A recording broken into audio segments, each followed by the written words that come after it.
ونعوذ بالله من شرور أنفسنا ومن سيئات أعمالنا. من يهده الله فلا مضل له ومن يضلله فلا هادي له. ونشهد أن لا إله إلا الله وحده لا شريك له ونشهد أن محمدا عبده ورسوله. أما بعد فإن خير الحديث كتاب الله وخير الهدي هدي محمد صلى الله عليه وسلم وشر الأمور محدثاتها وكل محدثة بدعة وكل بدعة ضلالة وكل ضلالة في النار. يا أيها الذين آمنوا اتقوا الله حق تقاته ولا تموتن إلا وأنتم مسلمون. يا أيها الذين آمنوا اتقوا الله وقولوا قولا سديدا يصلح لكم أعمالكم ويغفر لكم ذنوبكم ومن يطع الله ورسوله فقد فاز فوزا عظيما.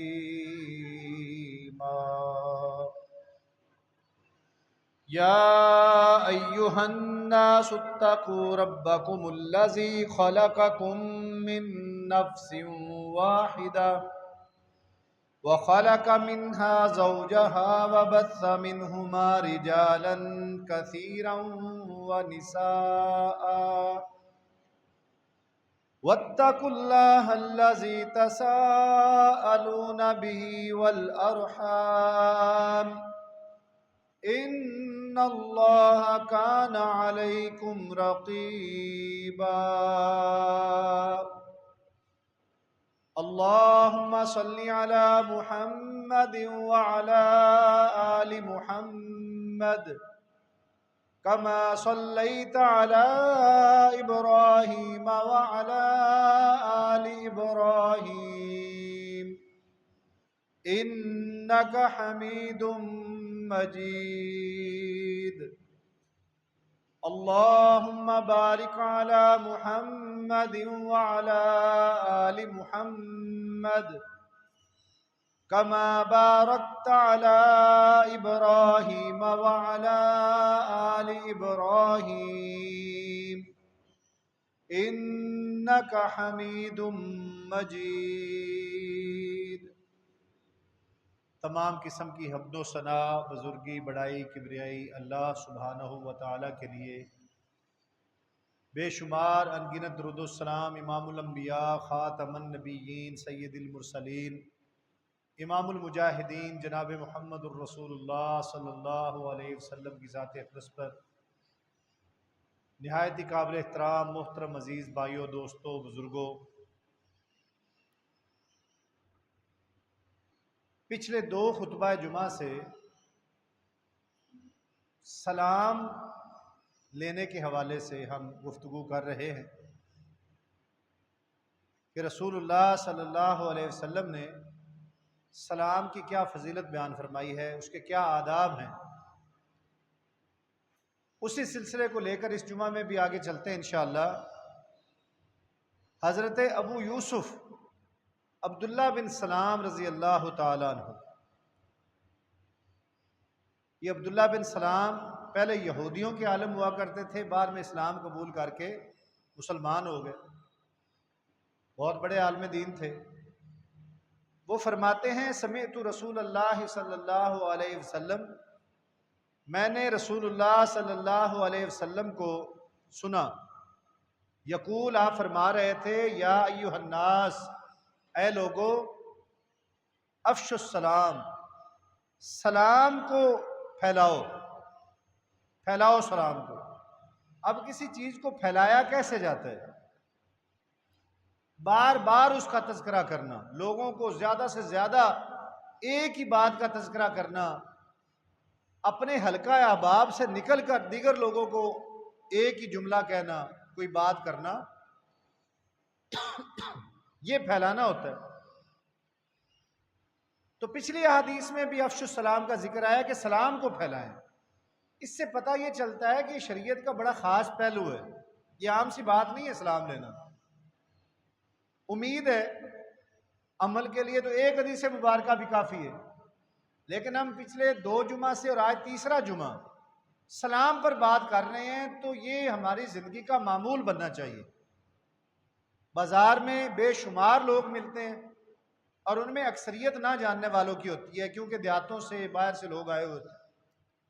تو ہم نے سلام کو پھیلانا ہے، ترغیب دینی ہے کہ لوگوں میں یہ بات ذہن میں بیٹھ جائے کہ یہ ایک ایسا جملہ ہے جس کے سوا چارہ ہی نہیں ہے۔ ہر شخص ہر بندے سے سلام، چھوٹا بڑا، غریب امیر، جاننے والا نہ جاننے والا، بس جیسے ہی کسی کے پاس سے گزرنا ہے، السلام علیکم ورحمۃ اللہ، یہ کلمات کہنے ہیں۔ ایک تو یہ کام ہو گیا۔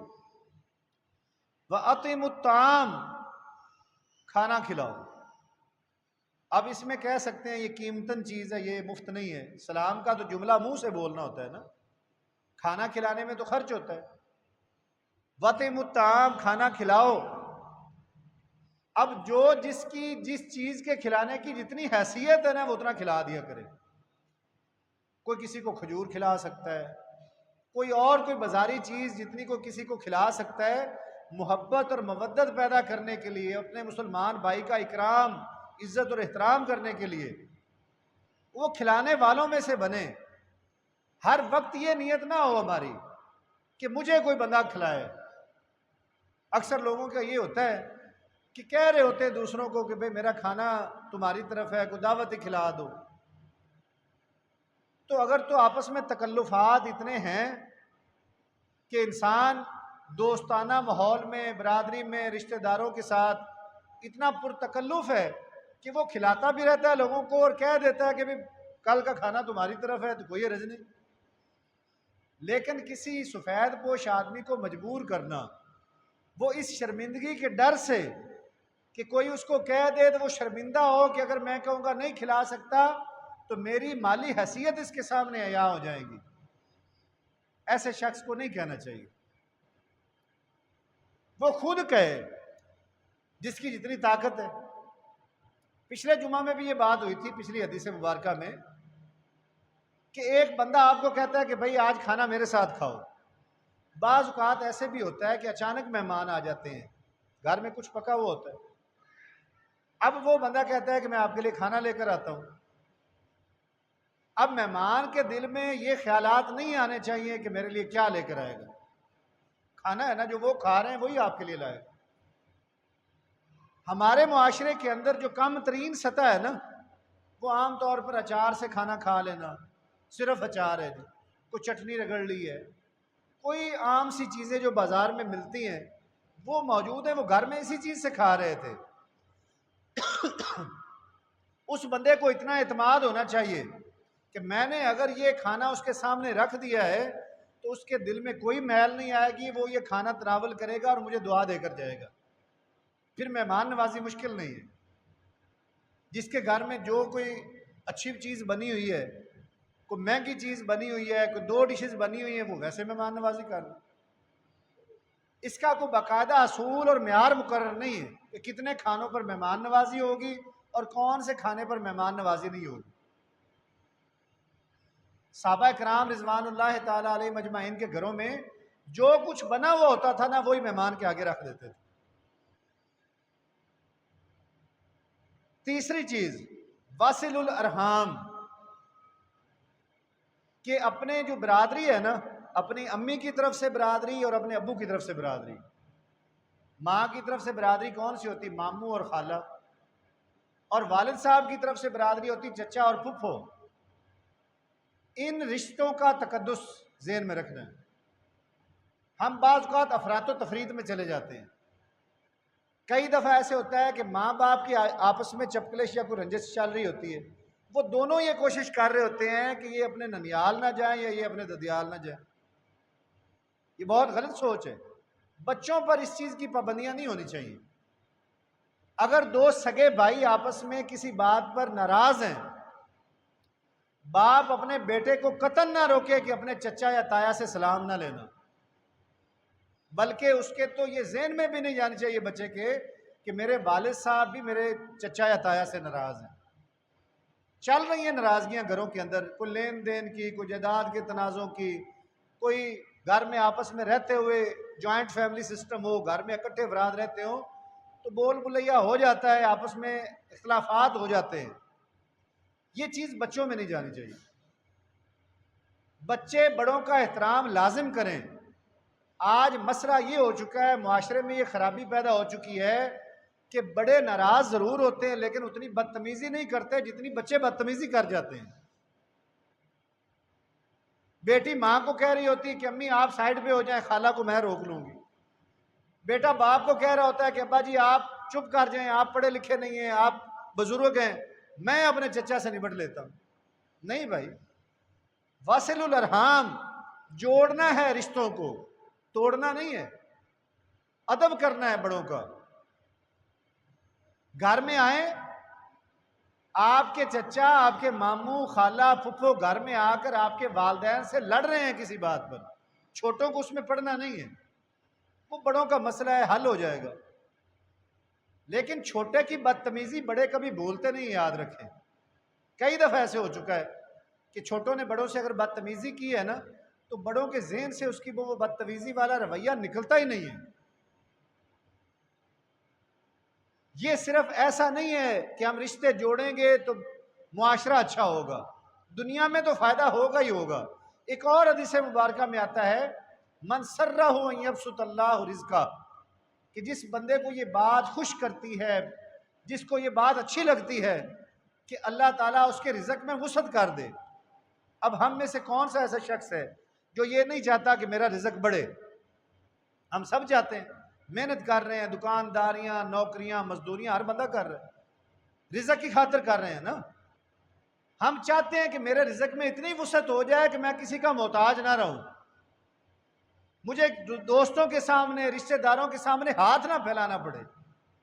تو پھر جو یہ چاہتا ہے ان یبسط اللہ رزقہ وینسع لہ فی اثرہ، اور اللہ اس کی عمر میں برکت ڈال دے، عمر بڑھا دے، صحت والی عمر کر دے، فلیصل رحمہ، وہ رشتہ داروں سے تعلق کو مضبوط کرے، وہ اپنے رشتہ داروں سے جڑے، ان کے گھروں میں جائے، تیمارداریوں پہ جائے، ان کے لیے تحفہ تحائف کا خیال کرے، اپنے ابو کی بہن یا بھائی کے گھر جائے، ان کے لیے تحفے لے کر جائے، ان کی عزت کرے.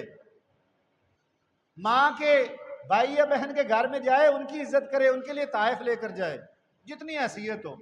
کم از کم درجہ یہی ہو سکتا ہے کہ کوئی موسمی پھل لے کر چلا جائے. کوئی بیمار ہوا ہے تو خود اپنے امی ابو سے کہے کہ ابو یا امی آئیں، خالہ، ماموں، پھپھو، چچا کی طبیعت خراب ہے، چلیں ان کی تیمارداری کرتے ہیں، بہت بڑا اجر ہے. ہمیں تو مہینوں بیت جاتے ہیں، ہم تو ایک دوسرے کا خیال ہی نہیں کرتے. میرے عزیز بھائیو، جب یہ دو کام کر لیں گے نا تو اللہ تعالیٰ ہمارا رزق بھی بڑھا دے گا، اللہ ہماری عمر بھی برکت والی کر دے گا، صحت والی کر دے گا، صرف رشتے مضبوط کرنے سے. اور اس کے بعد فرمایا وَصَلُّوا وَالنَّاسُ نِيَامٌ، کہ نمازیں پڑھو جب لوگ سو رہے ہوتے ہیں. یہ کون سی نماز ہے؟ تہجد کی نماز. جب لوگ سو رہے ہوتے ہیں تو تم نمازیں پڑھو. اللہ عرش عظیم پر عرش عظیم سے آسمان دنیا پر تشریف لائے ہوئے ہوتے ہیں، لوگوں کو پکار پکار کر کہہ رہے ہوتے ہیں کوئی ہے جس کو بخش دو، کوئی ہے ضرورت مند جس کی ضرورتیں پوری کر دوں، کوئی پریشان ہو جس کی میں پریشانی دور کر دوں. یہ ایسی کھلی کچہری ہے تہجد کے وقت. لگتی ہے نا کھلی کچہری، ڈی سی او کھلی کچہری لگاتا ہے جی، ڈی پی او کھلی کچہری لگا رہا ہے، وفاقی محتسب جی آیا ہوا ہے کھلی کچہری لگا رہا ہے، عوامی مسائل سنے جائیں گے. وہاں پر تو ممکن ہے کہ کوئی مسئلہ سنا جائے اور پورا نہ کیا جائے، لیکن جب اللہ پکار رہے ہوتے ہیں نا تہجد کے وقت، وہاں سے کوئی مسئلہ رد نہیں ہوتا، پورا ہوتا ہے. اٹھنا چاہیے نا۔ احادیث میں آتا ہے کہ اللہ خوش ہوتا ہے اس میاں بیوی سے، اس جوڑے سے، کہ اگر خامند سویا ہوا ہے نا تو بیوی اپنے خامند کو اٹھائے تہجد کے ٹائم، اگر وہ نہ اٹھے تو اس کے پانی کے چھینٹے اس پر مارے، حتیٰ کہ اس پر پانی انڈیل دے، اور اگر بیوی نہیں اٹھ رہی اس کے اوپر پانی کے چھینٹے مارے، نہیں اٹھتی تو اس پر پانی انڈیل دے کہ اٹھو تہجد کا وقت، اللہ بلا رہے ہیں، اللہ سے ملاقات کا وقت ہو گیا۔ ہمارے گھروں میں تو یہ رواج ہی نہیں، بیچاری عورت ایسے کر کے دیکھے، مرد آگے سے لڑائی کو آ جائے گا کہ میں تھکا ہارا سویا، یہ کیا بدتمیزی۔ میرے عزیز بھائیوں، آپس میں ایسے تعلق قائم کریں کہ بیوی خامند کو نیکی پر ابھار رہی ہو اور خامند بیوی کو نیکی پر ابھار رہا ہو۔ یہ معیار اور یہ ماحول گھر کا چاہیے۔ اور پھر فرمایا جب یہ 4 کام کر لو گے، کون کون سے؟ افشوا السلام، سلام کو پھیلاؤ، واصلوا الارحام، رشتہ داروں کے ساتھ اپنے تعلق کو مضبوط کرو، واطعموا الطعام، لوگوں کو کھانا کھلاؤ، وصلوا باللیل والناس نیام، راتوں کی نماز پڑھو جب لوگ سو رہے ہوں۔ جب ہم یہ 4 کام کریں گے نا تو رسول مکرم فرماتے ہیں ادخلوا الجنت بالسلام، تم سلامتی کے ساتھ جنت میں داخل ہو جاؤ گے۔ یہ ایک ایسا فارمولہ بتا دیا پیارے پیغمبر علیہ الصلوۃ والسلام نے کہ اگر جنت میں جانا چاہتے ہو، آج ہم یہاں خطبہ جمعہ میں آئے ہیں جمعہ کی نماز ادا کرنے کے لیے، تو اللہ کی رضا مقصد ہے، اور مقصد یہ ہے کہ اللہ راضی ہوگا تو اللہ ہمیں جنت میں بھیج دے گا۔ اب جنت میں جانے کا جو 4 نکاتی فارمولہ نبی کریم نے دیا ہے نا، وہ یہ 4 کام ہیں۔ اس میں صرف ایک کام ایسا ہے جس پر پیسے خرچ ہوتے ہیں، وہ ہے لوگوں کو کھانا کھلانا۔ تہجد کی نماز پر کوئی خرچہ نہیں آتا، اپنے رشتہ داروں کے ساتھ تعلق کو خوبصورت بنانے میں کوئی خرچہ نہیں آتا، سلام لینے میں کوئی خرچہ نہیں آتا، واطعموا الطعام میں ہے کہ کھانا کھلاؤ، اس میں خرچ ہو سکتا ہے، لیکن وہ خرچہ بھی وہ شخص کرے گا جس کے پاس استطاعت ہو۔ لہٰذا میرے عزیز بھائیوں، ہر شخص کی نیت ہے کہ میں جنت میں جانے والا بن جاؤں، اللہ مجھ سے راضی ہو جائے، تو یہ 4 کام ہمیں اپنی زندگی کا حصہ بنانے ہوں گے۔ اسی طریقے سے عبداللہ ابن عمر رضی اللہ تعالیٰ عنہ کے پاس حضرت ابی بن کعب آیا کرتے تھے اور مل کر بازار جاتے۔ وہ بیان کرتے ہیں کہ جب ہم بازار جاتے تو عبداللہ بن عمر رضی اللہ تعالیٰ عنہ کا کسی دکان والے کے پاس سے ہوتا، کسی کباڑ والے کے پاس ہوتا، تاجر کسی کے پاس بھی گزرتے نا تو اس کو سلام لیتے۔ تو ایک دن میں نے کہا کہ عبداللہ ابن عباس رضی اللہ تعالیٰ عنہ، عبداللہ ابن عمر رضی اللہ تعالیٰ عنہ، آپ روزانہ بازار آ جاتے ہیں، سلام لے کر چلے جاتے ہیں، نہ کوئی چیز خریدنی ہوتی ہے نہ کوئی چیز پسند کرتے ہیں، تو آگے سے فرماتے ہیں کہ میں تو بازار آتا ہی سلام لینے کے لیے ہوں کہ نیکیاں اکٹھی کر کے جاؤں بازار سے۔ حالانکہ ایک حدیث مبارکہ میں آتا ہے کہ اللہ کے نزدیک سب سے بدترین جگہیں جہاں پر شیطان زیادہ حملہ آور ہو سکتا ہے وہ بازار ہے، اور اللہ کے نزدیک سب سے محبوب جگہ مسجد ہے۔ اب ان جگہوں پر جہاں پر شیطان کا حملہ زیادہ ہونے کا خطرہ ہوتا ہے، حضرت عبداللہ ابن عمر وہاں پر اسپیشل آتے ہیں نیکیاں کمانے کے لیے کہ لوگ زیادہ ہوں گے میں سلام لوں گا۔ ایک طرف سے شروع ہوتے سلام لیتے جاتے نکل جاتے۔ تو یہ نیت بنا کر اگر ایک شخص دکان پر بیٹھا ہے تھکا آ رہا، اس کے ذہن میں آتی کہ میری دکان پر تو گاہک وقفے سے آئے گا، کوئی گھنٹے بعد آئے گا، کوئی آدھے گھنٹے بعد، 2 گھنٹے بعد، دوپہر کو آئے گا، تو فارغ بیٹھا ہوں، چلے بازار کا چکر لگاتا ہوں۔ کس نیت کے ساتھ؟ کہ سلام لوں گا لوگوں سے، دکاندار دوست ہیں تو ان سے سلام لیتے جائیں۔ تھوڑی دور گیا واپس آ گیا، سلام، نیکیوں کا سلام، ثواب ہی ثواب۔ اور میرے عزیز بھائیوں، نیکی کو باقاعدہ اہتمام کے ساتھ کمائیں گے تو نیکیوں کا اجر ملے گا۔ یہ ایسے نہیں ہے، جنت اتنی آسان قطعاً نہیں ہے کہ میں اور آپ سست ہو کر بیٹھ جائیں اللہ جنت میں ویسے بھیج دے گا۔ رسول اللہ صلی اللہ علیہ وسلم جب معراج پر تشریف لے گئے ہیں نا، تو آپ صلی اللہ علیہ وسلم نے واپس آ کر بتایا کہ جہنم کا رستہ خواہشات کے ساتھ اتنا آسان کر دیا ہے کہ لوگ اپنی خواہش کی تکمیل کے لیے بھاگے جائیں گے ادھر، اور جہنم کا رستہ اتنا مشکل کر دیا گیا ہے کہ انسان اس طریقے سے وہاں سے گزرے گا جیسے کانٹوں سے اپنا دامن بچا کر گزر کر جاتا ہے۔ بڑا مشکل رستہ ہے جنت کا۔ جہنمی کام تو ہماری زندگی کی روٹین میں عام ہوئے پڑے، جنت والے کاموں کا اہتمام کرنا یہ بڑا ضروری ہوا پڑے۔ تو اللہ تعالیٰ سے میں دعا کرتا ہوں کہ اللہ تعالیٰ مجھے، آپ کو، ہم سب کو سلام لینے کی، رسول اللہ صلی اللہ علیہ وسلم کی سنت کے مطابق مہمان نوازی کرنے کی، تہجد کی نماز کا اہتمام کرنے کی، اور رشتہ داروں کے ساتھ اس نے سلوک کرنے کی توفیق عطا فرمائے۔ وآخر دعوانا ان الحمد للہ رب العالمین۔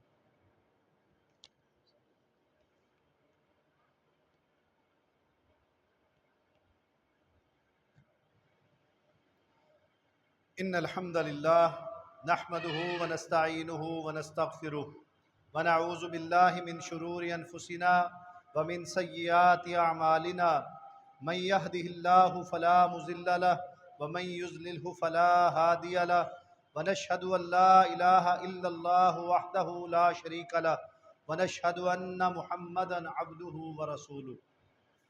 عزیز بھائیو، سلام کے آداب میں سے جو حدیث میں مختلف آداب آئے ہیں ان میں یہ ہے کہ سلام، اگر السلام علیکم آپ سے کوئی لیتا ہے تو آپ نے بڑھ کر جواب دینا ہے ورحمۃ اللہ کے ساتھ۔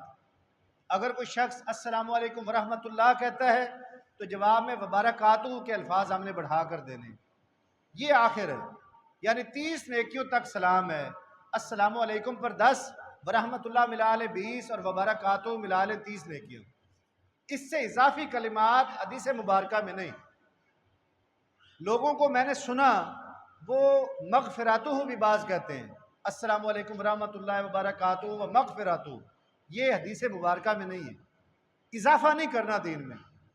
بعض کہتے ہیں جنت و حلال و دوزخ و حرام، یہ بھی شریعت میں اضافہ ہے۔ ہماری جرت اور اوقات نہیں ہے کہ نبی کریم صلی اللہ علیہ وسلم کے دین میں، آپ کی حدیث میں ملاوٹ کر سکیں۔